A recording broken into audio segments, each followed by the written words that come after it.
Ito na ang pagbabalik ng second option dahil naging expectation versus reality na bumawi ang Cleveland Cavaliers sa Game 2 ng New York Knicks, pero pinaiyak na lang sila dahil si Josh Hart ay umiinit na parang may bagyo or may bago pa lang second option. Ang sakit, di ba mga idol? Ito na ang ating hinihintay, ang ating pagmamarites sa Game 2. Baka mayroon pang third option. Ang sakit, di ba mga idol? Ito na, wag natin itong patatagalin pa. Ang ating Game 2, hatid natin sa lahat ng pumaldo. Aray ko, kanina sa laban ng Cavs versus Knicks next season.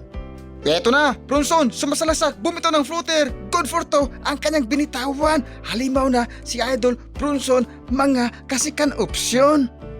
Towns, bumitaw ng long distance relationship, bang bang, pasok naman ang kanyang binitawan. Score, hatid natin sa minute na open, 5-0. Eto na mga idol, Bronson to Anunoby, good for to ang kanyang binitawan. Mga idol, parang umaamoy na ang litsong baboy dahil panalo na ang New York Knicks. Mga idol, dumadako na tayo sa second quarter.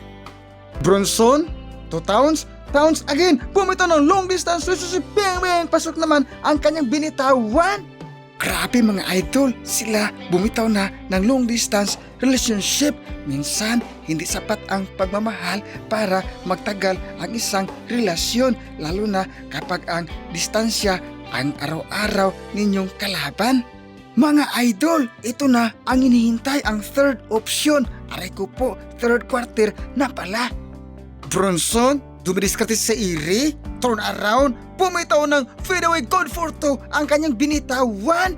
Mga idol, dumadako na tayo sa fourth and final quarter sa ating mga chismis. Towns, sumasalaksak, good for two ang kanyang salaksak. Mga idol, score, hatid natin sa minute na open, 76-85 lamang ang New York Knicks. Eto na, Mitchell, sumasalaksak, good for two ang kanyang floater. Mga idol, parang tinambakan na mula ulo hanggang paa ang Cleveland Cavaliers. Bronson, pasa kay Bridges, bumitaw ng floater, good for two ang kanyang binitawan na floater. Mga idol, parang umiiyak na ang Cavs dahil tinambakan na sila mula ulo hanggang paa. Eto na, Josh Hart, dumiskarte sa iri, sumasalaksak, turnaround, bumitaw ng fadeaway, good for two ang kanyang binitawan. Mga idol, at sa wakas, panalo na ang New York Knicks, bawi na lang sa Game 3 ang Cavs.